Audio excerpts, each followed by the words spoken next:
So bye-bye bush beans. All the bush beans got pulled up today, and we're putting in another panel to grow vertically. Now, this is our active compost bed with a little Bethia down in there, a little kitty. So I left my kale. I've got some random tomato plants that I snuck in here. The squash is puttering out. I believe we have vine borers. Tomatoes are doing great. I've got one monster here. All of my tomatoes, y'all, I'm gonna do a garden tour tomorrow. Those, I've never had a year like this, ever. But the bush beans were puttering out. You just pick a couple times and then they're done. So, all this I'm phasing out. And you can see this soil here, it is just, this is good stuff, okay? This is good stuff. So, everything's puttering out, and we want to grow rattlesnake pole beans along here. The only problem is I've got some bell peppers here. But what we're going to do, back out, we've put in the fence posts there. What kind of posts are those? T-post. T-post there. I wanted to say it right. And then we've got this wire we're going to use for pole beans. I like pole beans better than bush beans because it's easier to pick. You can get more in your garden, but bush beans are just so easy, and I always plant so many. So I'm going to kind of show you everything. Cilantro, it's going to seed. It's bolting already. Tons of banana peppers. I just flipped over this morning when I was picking out these beds. Tons and tons. I've got some carrots all down in here. Look at that. Whew, much better.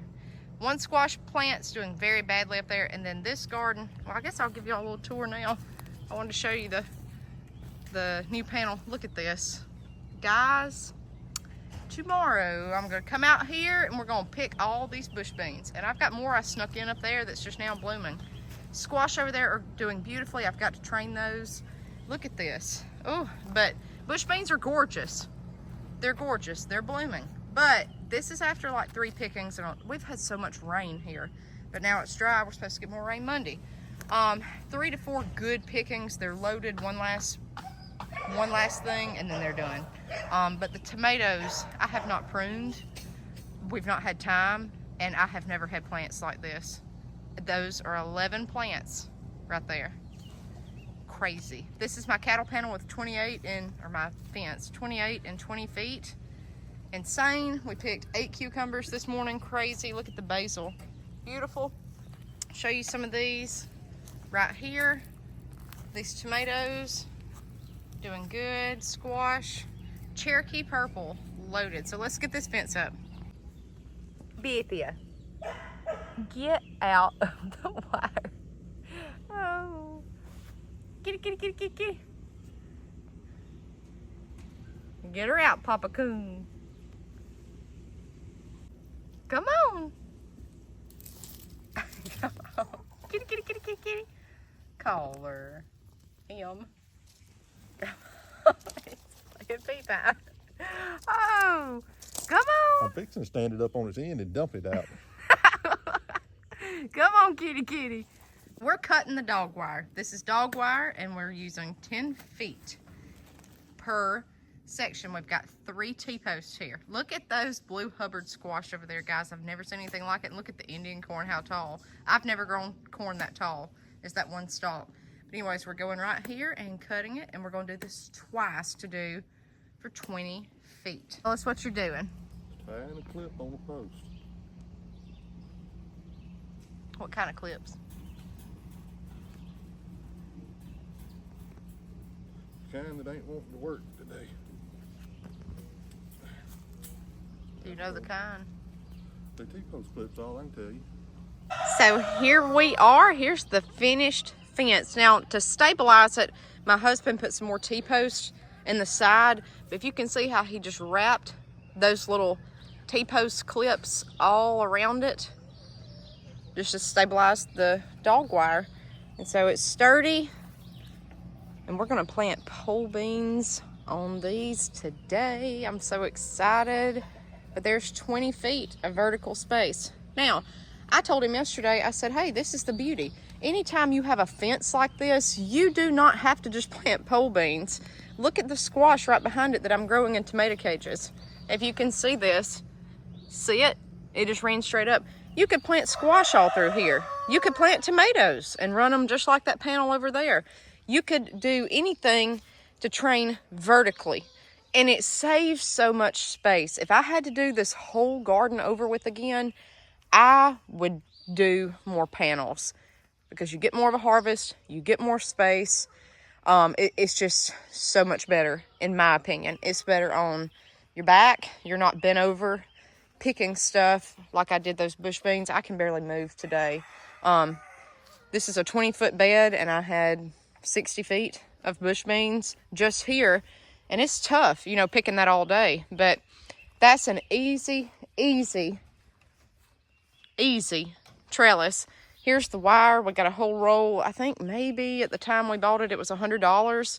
It was not too awfully bad.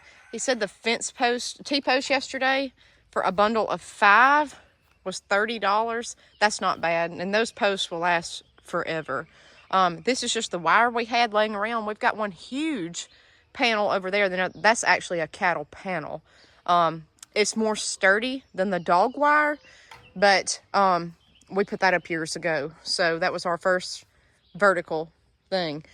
So that's how to build a vertical trellis. You can see the wires all through there, or the little clips. Very sturdy, very good. And also, one last thing with this, you can plant front and back. You can plant the front, you can plant the back, and together. It doesn't have to be just one side. I just planted these peppers here. That's going to be a problem. They're probably going to have to come up with me putting pole beans on this and the stuff behind it, but it's all puttering out. This is how you get a huge harvest. Succession plant. Just throw something in the ground right behind the other, and all this soil is so much better because the nitrogen with the beans is great. I'm going to flip around and show you this really quick. Anybody that watched my how to grow pumpkin video, look at this now. I can't even get it in the camera. I've had to twist these all around the yard. This is insane. These Blue Hubbard squash, y'all, I have never, ever seen anything like it. The pointed leaves are my pumpkins. The round ones are the Blue Hubbard. Blue Hubbard has done better by far. And look at this one, how much he's grown in 1 week. Behind here, look at this. We've got multiple Blue Hubbard. One's bigger than this. I'm letting it, look at this. Now it's crossed this pin. I've never seen anything like it. They are heavy feeders. They love this soil. You know, you could run something like that up this. You could try, if it was a smaller squash, I would not recommend running Blue Hubbards up that. It would need to be an arch trellis, and that wouldn't even hold it. Some of these vines are, I would say, at least 20 feet running off down that hill. So just, you know, keep that in mind if you're planting something like this vertically. And this is heavy, heavy, heavy. Even the fruit, they're heavy. They're huge, and they're everywhere. One vine I counted, we had 7. That they are prolific, and that's the ones that got pollinated. A lot did not. Every node, you'll have a Blue Hubbard. See, he didn't get pollinated. Just tons. But anyways, that's what we've got going on this morning, guys. Grow vertically where you can. Trust me.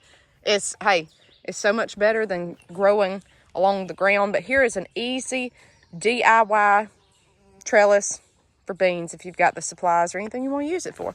All right, guys, we'll see you next time on Homestead.